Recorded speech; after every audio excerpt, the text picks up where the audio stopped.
What's up, everybody? It's your favorite hi-fi's favorite nerd, and today we are looking at the cassette tapes from Magic Square. And look, we're going to kind of cover this a little bit differently today. These are so small. We're going to show this transformation backwards because we've already shown it from tape to bird.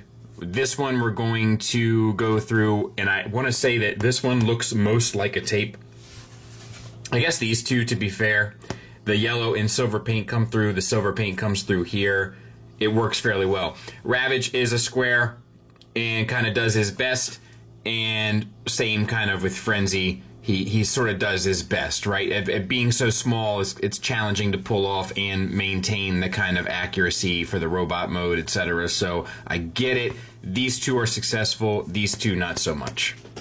Accessory-wise, you get his pile driver. It does extend and close, and then the black paint is added to both the piston and the kind of holder, and it works just like the MP, where you just sit his arm in there and, you know, apply pressure until it kind of holds the tension. So you get this, and the reason why we didn't go over it obviously is because it's part of the transformation. It has this piece here that does slide out. Once again, it's kind of challenging for me to work with. Once you get the little nub, then you can get a hold of it. And as it heads up, it will go all the way out the other way. So just save yourself, you know, a little bit of stress, because there's nothing to stop it from moving all the way out. It'll, if I can't even grab this little, so you know what I mean? There you go. So that's something that could be, oh no, oh no.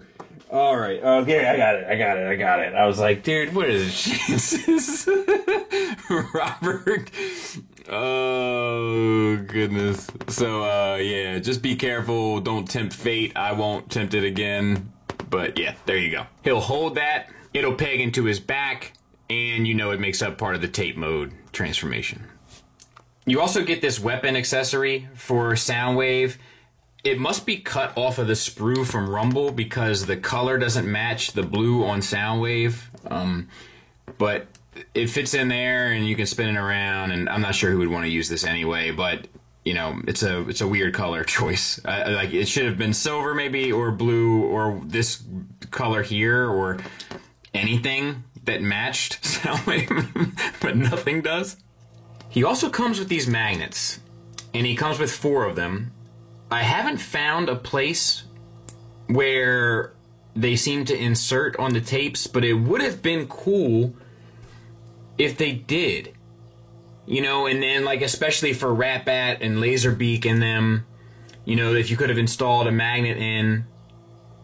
Oh, I guess they kind of work to just the pin inside. Yeah, maybe you can just work it on the pin inside and then connect it to Soundwave somehow.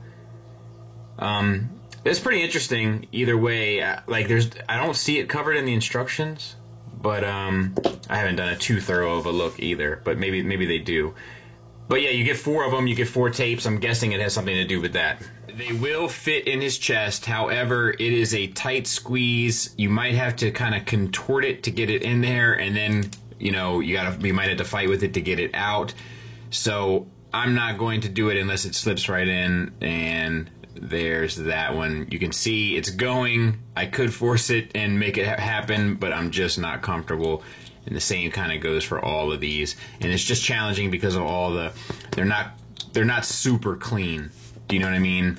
But theoretically, you could get them all in and work it that way. I wish there was kind of an access panel in the back of Soundwave to kind of push out and, you know, help finagle it, but there's not, so I'm not entirely comfortable.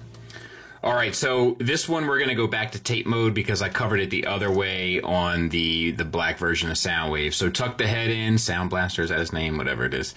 And then bring these wings up towards the front and bring your kind of signature weapon accessories down on these double hinges.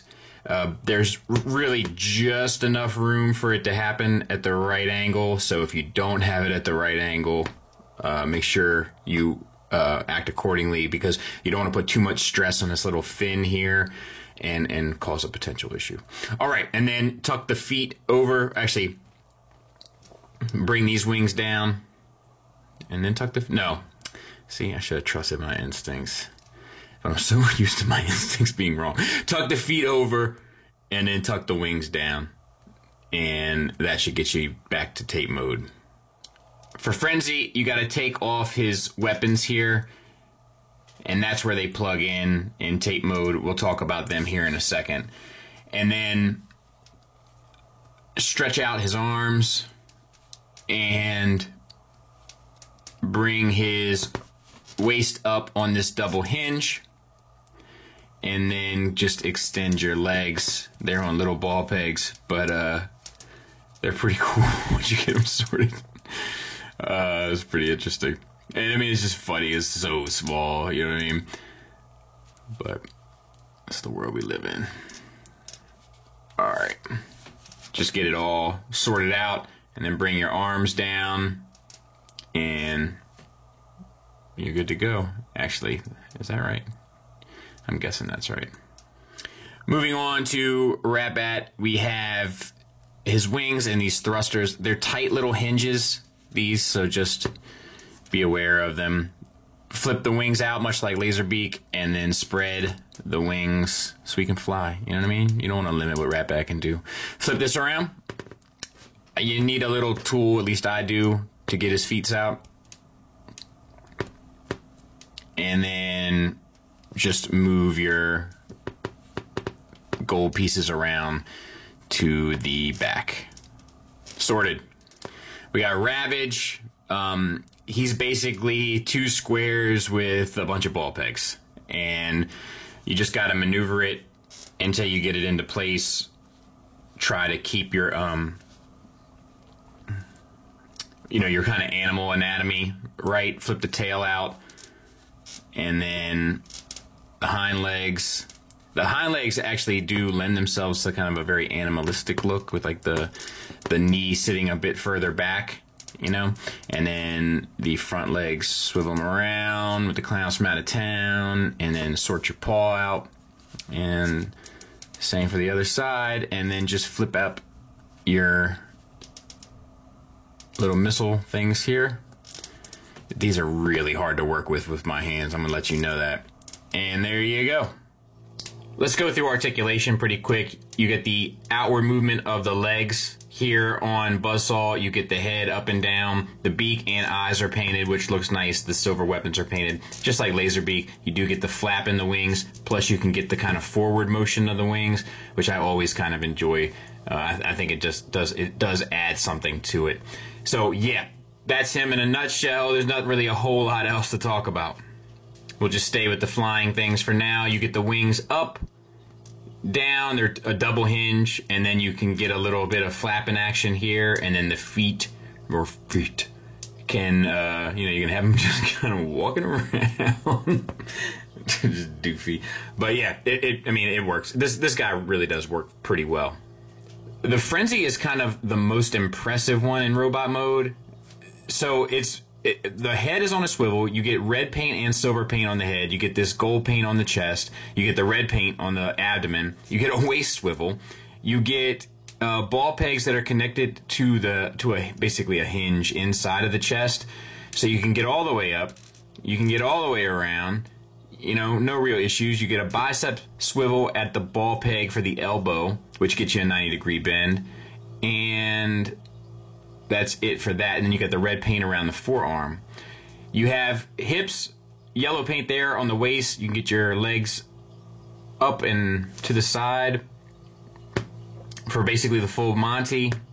Out is a little bit more limited. Knees get you 90 degrees. You get a rotation there as well if you're interested in the red, gray, and yellow paint there. You get an ankle swivel, which is redundant because of the knee, but it's still... I would rather have that than the knee one, but like no issue. You get a little bit of paint there on the toe, and you get an ankle rocker, which is nuts.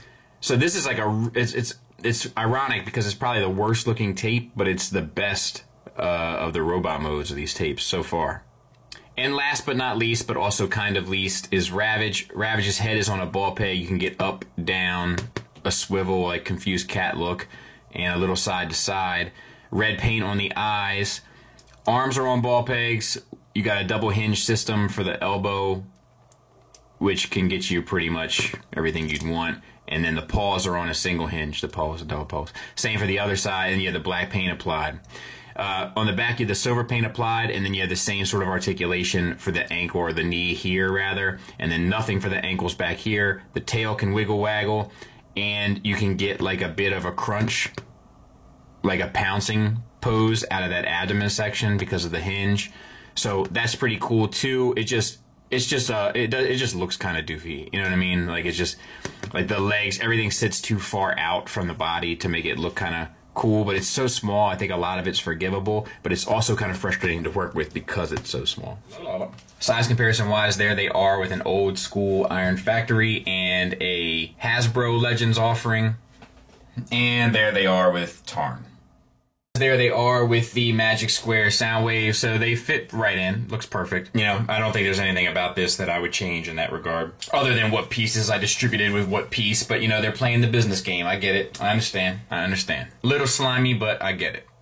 Final thoughts wise, we'll start with the negatives. Only 2 of the tapes really work, the Rat Bat and the Buzzsaw. The other 2 tapes are kind of tapes and tape name only. Like, you know, they're squares, I guess, right? None of them really fit in the chest all that easily into Soundwave, which is a bit of a bummer. So if you want to kind of pull off that gimmick, it's not necessarily as easy as you may think. And then getting it out, so to speak, will be difficult. And then lastly, the thing I got to kind of comment on, Ravage is definitely the weakest of the set. I think Rat Bat and Buzzsaw are kind of the best overall, and then Frenzy kind of the most impressive. But lastly, the thing that we had to talk about is that, like, let me, so to speak, this in advance. At what point is it so small that it's not enjoyable? And that's going to vary person to person. I can tell you that these do nothing for me because they're just so small. It's like, it's more frustrating to kind of manipulate them and work with them in any real capacity than it is to display them and have any sort of fun while displaying them, or play with them or manipulate them. It's just not rewarding or fun or enjoyable in any real way. Positives wise, though, there's a ton of pride here. There's paint all through Buzzsaw. There's paint all through Rat Bat. There's paint all through Frenzy. Frenzy is crazy articulated for what he is. Ravage is, you know, he's the kid that gets to come along because his